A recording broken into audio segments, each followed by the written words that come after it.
news collection, Sri Lanka's Pride. This new publication shares positive and uplifting stories from across Sri Lanka and much more.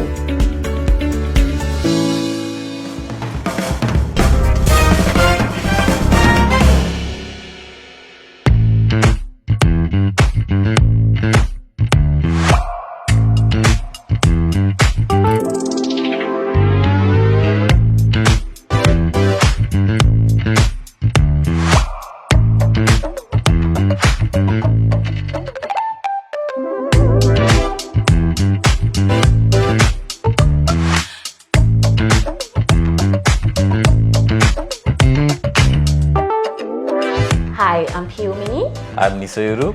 We're from Kadadasi and we will be answering Living's questions today for Living Gets Real. Hi Nisa and Piyumini, welcome to Living Gets Real. It's wonderful to have you with us today in the studio.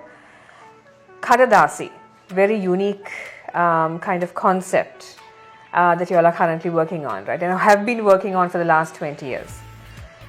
So can you just give us a brief of what inspired the birth of Kadadasi and how did the environment surrounding the family home shape your approach to paper making?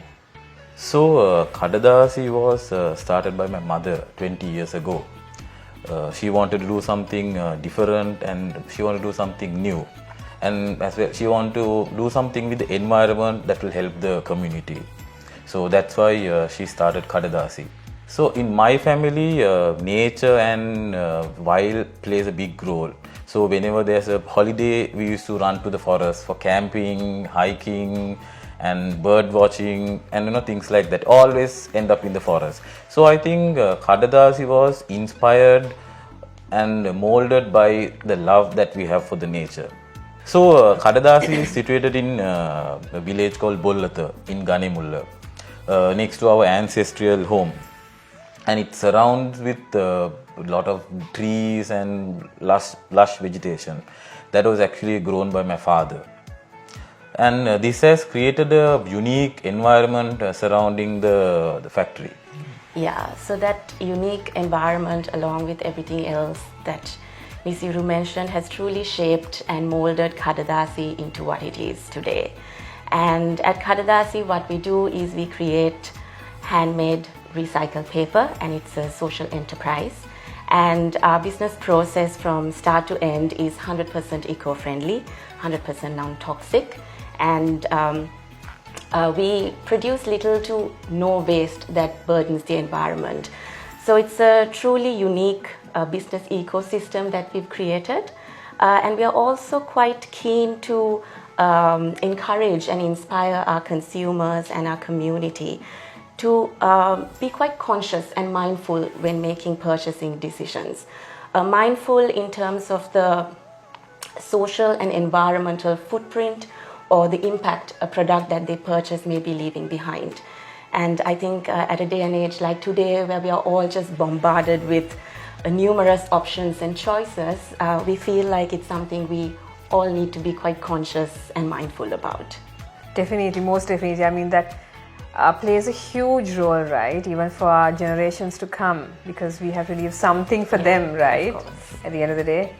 Okay, so how do you all ensure that your paper making process, you just mentioned that it was environmentally sustainable.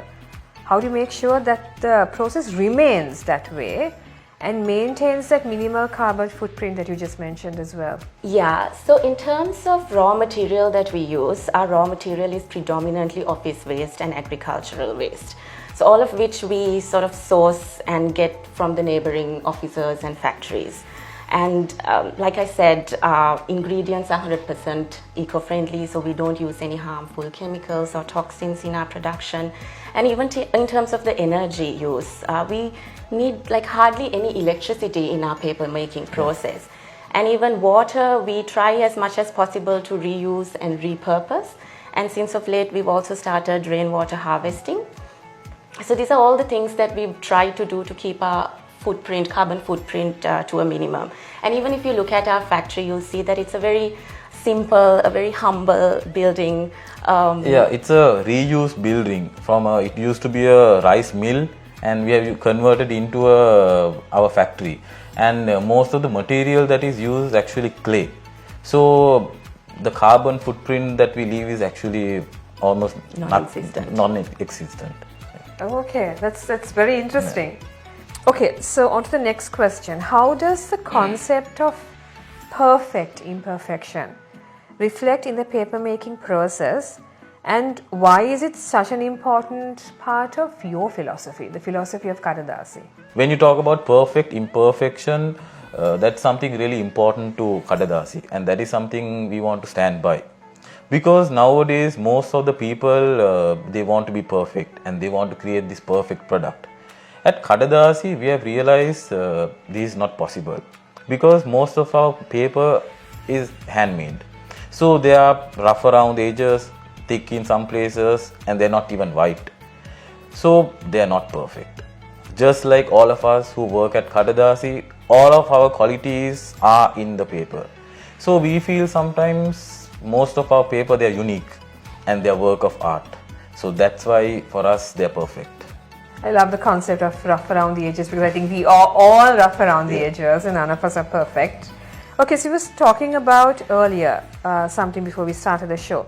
The man-made forest sounds like an amazing initiative, right? Can you share more about how this supports the production process and benefits your community as well, yours and ours, all of us? So the man-made forest was actually started by my father 40 years ago.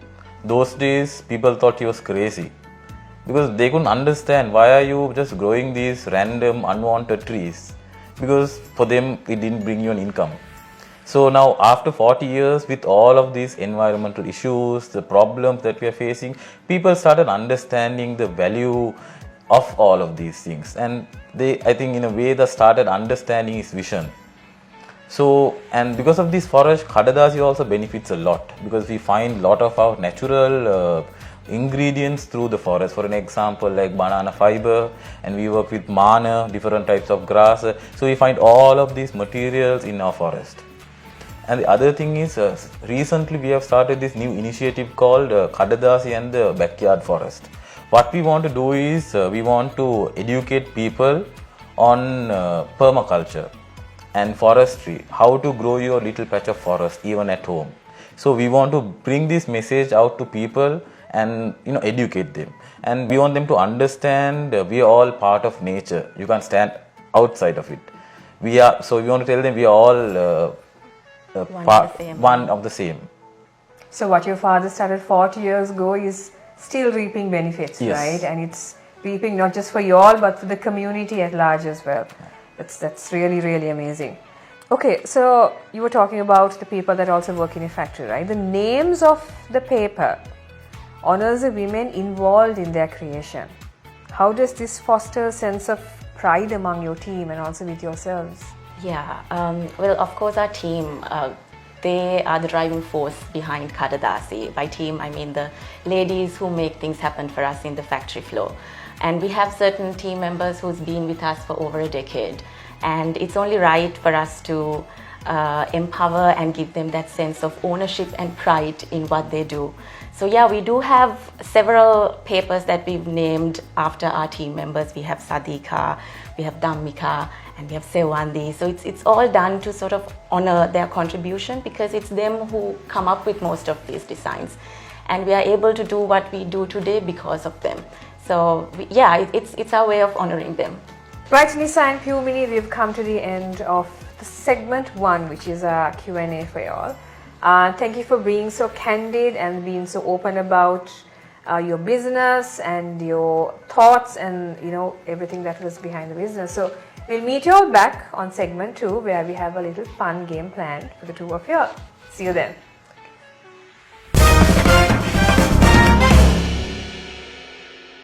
The latest issue of LMD is available at lmdmall.lk. You can also access the digital version on Press Reader, Maxter, our social media platforms and WhatsApp. The Voice of Business, a legacy of 30 years.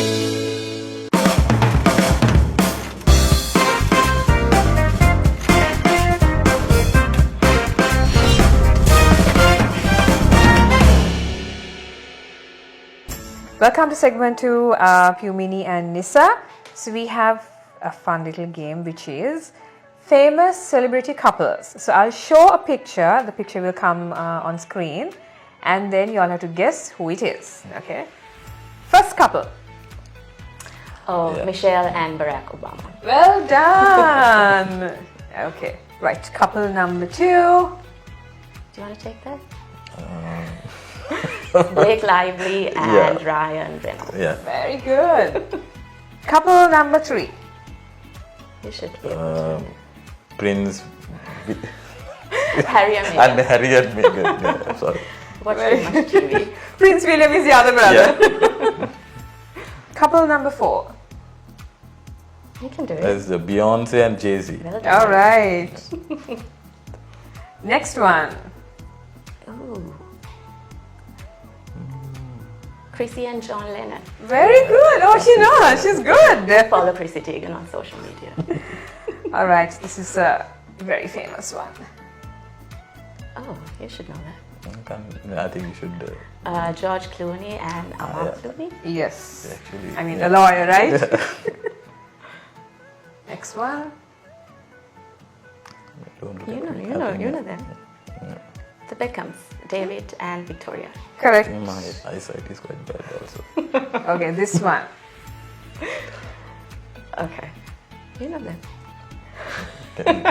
Ashton Kutcher Ashton Kutcher and Mila Kunis. Mila Kunis, yes. Very good. Oh, legendary couple. Ooh.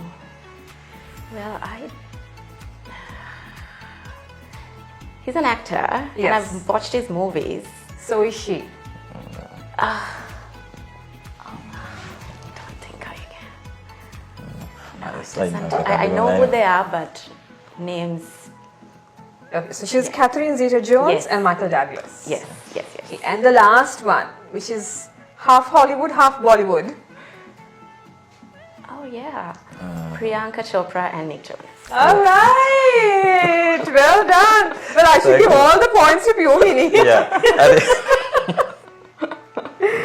All right, thank you guys for being on the show. It was Thank you lovely so having much. you with us. We wish Kadadasi all the very best, and we hope that you all can create bigger impacts going forward for the generations to come as well. Thank you again, and Yeah. all the very best. Thank you so Thank you so much. much for having us. It was lovely. There you have it. These are our answers to the questions and the game. Be sure to check out Living's Instagram and Facebook pages for the latest episodes of Living Gets Real. See you all. Bye.